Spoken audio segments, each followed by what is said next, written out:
Morning mga idol, ito pala ako ngayon. Itong vlog natin ngayon is magawa tayo ng motor natin.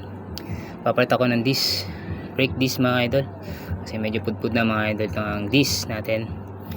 Ayan, yung disc natin medyo malalim na nga. Ayan, talaga natin palitan at tagal na rin po yan. Tsaka yan, halos tumikit na yung brake pad sa disc natin kaya napudpud. Papalitan na rin po natin yan. Ayan, medyo sisikotin ko na nga po mga idol kasi nga hirap ilabas yung ating hindi ko na napakita yung pag maklas natin ng ehe. Ayan mga idol. Tapos pag nasikot natin yan is kailangan po masikot para may labas natin yung gulong kasi nakakapit po yan. Nakalimutan ko rin dyan kasi mga idol na buksan yung blader. Dapat binubuksan yan para yung piston ng caliper is umatras. Yan mga idol, isikot-sikot ko nga para may labas kasi malalim na yung disc. Kaya may pilabas, kumapit na doon, mabangga. Ngayon mga idol, ayan na nga, nababakasin natin. May lalabas ko na, natanggal ko na, naibuka ko na yung brake pad sa disc. Ayan, medyo nababakasin natin. Ayan, ngayon kakapit natin, babakasin natin yung disc. Gagamit tayo ng 5mm na Allen wrench. Ayan. Ayan mga idol, babakasin natin 5mm po, 5. Tapos baksin natin yung mga tornilyo natin mga idol. Ayun mga idol, baksin natin yung tornilyo ngayon. Gagamitan muna natin ng WD-40 is para sure na hindi siya matigas. Pero palagi ko hindi matigas siya mga idol kasi napalitan ko na yan eh. Hirap lang po talaga pag mga stock na yung matagal na hindi na baklas. Yan ang hindi natin pwedeng tanggalan. Lagyan natin talaga ng mahirap talaga baklasin mga idol. Ayan, niluluan ko na ng WD-40. Yan, ibabaklasin na natin isa-isa yung mga tornilyo. 4 lang yan, 5mm yan. Yan, pinagbabaklas ko na, inikot ko na. Nilagyan ko na marking yung mga idol, yung pinakauna kong binaklas na tornilyo kasi ayaw ko magkapalit-palit yung mga tornilyo yan.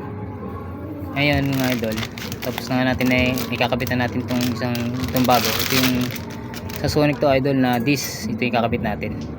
Pinagpares muna, pinagtapat ko yung butas kung parehas naman siya mga idol. Yan, parehas na parehas mga idol, sukat na sukat, kaya mabilis lang to, plug and play lang. Ayan, yung mga idol na sana tumagal siya ulit ng taon. Ayan, ayun mga idol na yun. Yan, pares na yung butas na apat mga idol. Ayan, wala, malalim na talaga mga idol, kailangan palitan na talaga. Ayan, kakabit natin yan mga idol dun sa aking gulong sa mags. Ayan, okay, good na, let's go. Ayan mga idol, ayan, kinakabit na nga natin dito. Fast forward na natin mga idol kasi lang okay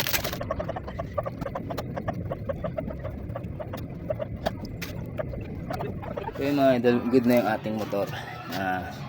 Ikabit na natin ng maayos. Ayan, yung motor natin okay na, nahigpitan ko na. At salamat sa panonood sa inyo. Huwag kalimutan po mag-follow yung follow yung share naman po mga idol sa aking page sa Rick Motovlog, at saka po dito po sa aking main account Rick Santo Tomas po. Hindi ko na kasi nabago po yung aking maraming salamat po mga idol. Ride safe po sa mga biyahe. Lagi lang po talagang tingnan ito ating brake pad. Pero matagal sa mga brake pad mga idol, yung makabili ko po kayo ng ganito, dapat po yung branded na, kasi pag may ordinary po na ganito, may ordinary po matigas po yung ganito, mapudpud po niya yung disc. Mas okay po yung mapudpud po yung brake pad kaysa ito po, mas medyo mahal po ng konti sa brake pad. Brake pad po makabili po kayo ng branded na ito, nasa 150, 350 brake pad meron na 150 o 350 sa mga ganun po. Itong disc kasi ito nabili ko ng medyo mura lang po mga idol. Mga nabili ko ito mura na ito, nasa replacement na ito mga idol, hindi na talaga branded. Mga 500 nga ganun, 600. Kaya mas maganda po talaga, checkin natin lagi yung mga naka-disc po mga ito. 6 months po, 6 months or 6 months na gamit or 4 months, checkin na rin po para sure. So mga idol, salamat po sa panonood. Okay po, please like, follow and share na po mga idol. Salamat po na marami, bye bye.